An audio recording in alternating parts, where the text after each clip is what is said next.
Olá, boa tarde. Vamos começar a revisão semanal aos índices americanos pelo S&P 500, que teve aqui uma semana, tal como os dois restantes índices, de alguma hesitação. Se no início da semana, como já vamos ver no gráfico horário, teve um bom movimento ascendente, mais para o final da semana teve aqui um movimento de retração que não deixa de ser preocupante, porque a aproximação à atual zona que podemos ver aqui no gráfico diário dos 2040 pontos vai acabar por deixar mais realista um potencial cenário de duplo topo, o que acaba por ser, de certa forma, preocupante, porque a ativar-se poderemos ver que temos aqui um potencial ainda significativo de correção.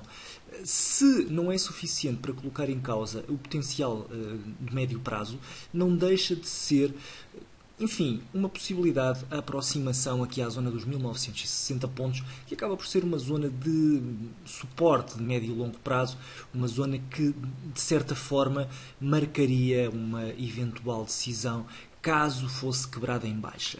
Neste momento, e repare-se aqui no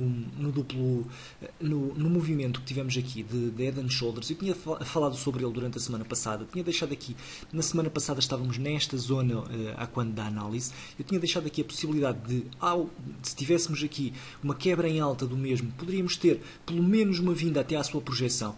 Aconteceu isso de forma quase milimétrica, acabou por propiciar aqui uma entrada, para quem quis fazer uma entrada de curto prazo. Depois de atingir aqui a zona de projeção, acabou por gerar uma correção significativa. Repare-se na força descendente da correção e houve nova reação ascendente depois de tocar aqui na zona de suporte. O que é que estamos aqui a ver neste momento? Temos aqui um novo movimento de recuperação e neste movimento de recuperação temos aqui duas velas bastante preocupantes que acabaram por terminar a semana e estas velas aproximam novamente o índice da zona de suporte. O que é que me preocupa então nesta fase? Tivemos aqui, e vamos fazer aqui um pouco de zoom out para se perceber melhor. Tivemos aqui uma reação à zona de suporte prévia, aqui no início de março, que gerou um importante movimento ascendente. Tivemos um movimento reativo que foi originado por este duplo topo aqui a meados de março.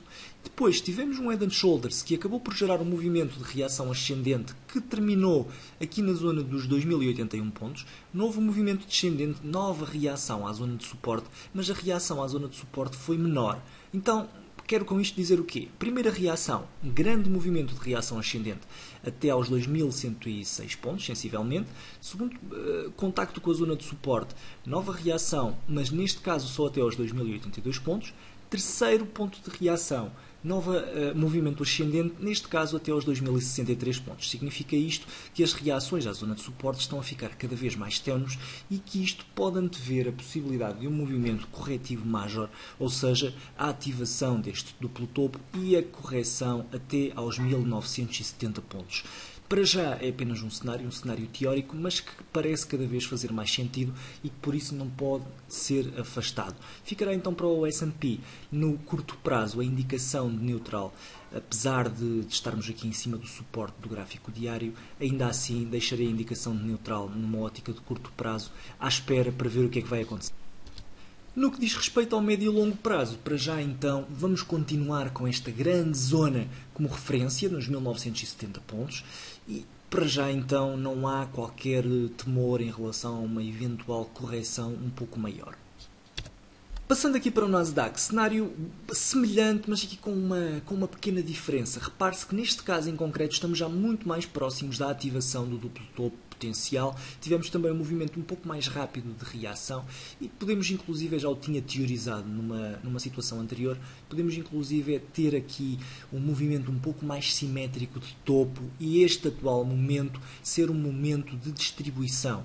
É uma possibilidade aqui no Nasdaq um pouco mais clara do que propriamente no S&P 500, a termos aqui, neste caso em concreto, a ativação do duplo topo no Nasdaq, teríamos aqui uma aproximação potencial aos 4.100 pontos, que seria uma zona muito próxima, igualmente ao S&P, daqui do suporte de médio prazo, e não deixa de ser também uma possibilidade. Repare-se aqui o que é que temos no gráfico do Nasdaq. Precisamente o mesmo cenário, o cenário de contacto com suporte, reação, contacto com suporte, nova reação um pouco mais baixa, novo contacto com suporte, reação ainda mais ténue neste caso em concreto, e neste caso Temos inclusive já aqui uma quebra em baixa, em primeiro lugar, desta pequena linha de tendência ascendente e depois mesmo do suporte em si.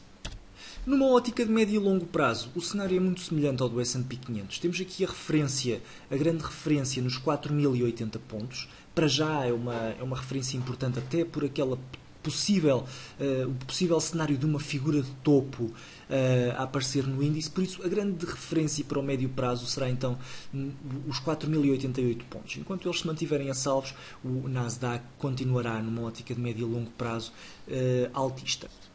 Terminando no Dow Jones, um cenário muito mais próximo do S&P do que propriamente do Nasdaq. Neste caso, temos aqui a possibilidade de um duplo topo assimétrico. Também não é menos verdade que poderemos ter perfeitamente aqui um padrão de consolidação que depois uma espécie de triângulo com 1, 2, 3, 4, quinto ponto de toque aqui na zona superior do mesmo e quebra em alta com reação.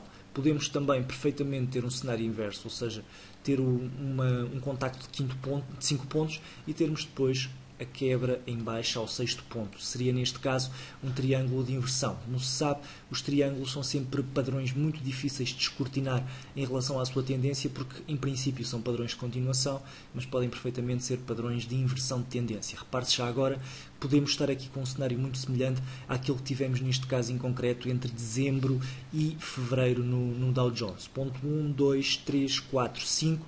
Ponto 6, não tivemos definição. Nova reação ascendente e quebra em alta ao 7º ponto e potencial de subida cumprido exatamente o potencial em relação à distância entre eixos do triângulo. Teremos neste caso em concreto a possibilidade no atual triângulo, ou melhor, no atual ponto de consolidação, poderemos também ter um triângulo que pode igualmente quebrar em alta ou então pode quebrar em baixa. Se olharmos para o gráfico horário em busca de pistas, temos aqui um cenário também muito próximo daquele que estivemos a ver anteriormente, contacto com suporte-reação, contacto com suporte-reação inferior. Neste caso em concreto temos aqui uma nova zona de contacto com o suporte, nova reação, uma reação muito mais pálida, mas podemos ainda perfeitamente ter aqui uma reação ascendente. Para já, enquanto não tivermos uma definição em relação àquilo que acontece neste curto prazo, vou também, em relação ao Dow Jones, ficar neutral no curto prazo. É então tudo em relação aos índices americanos por esta semana. Obrigado e boa Páscoa.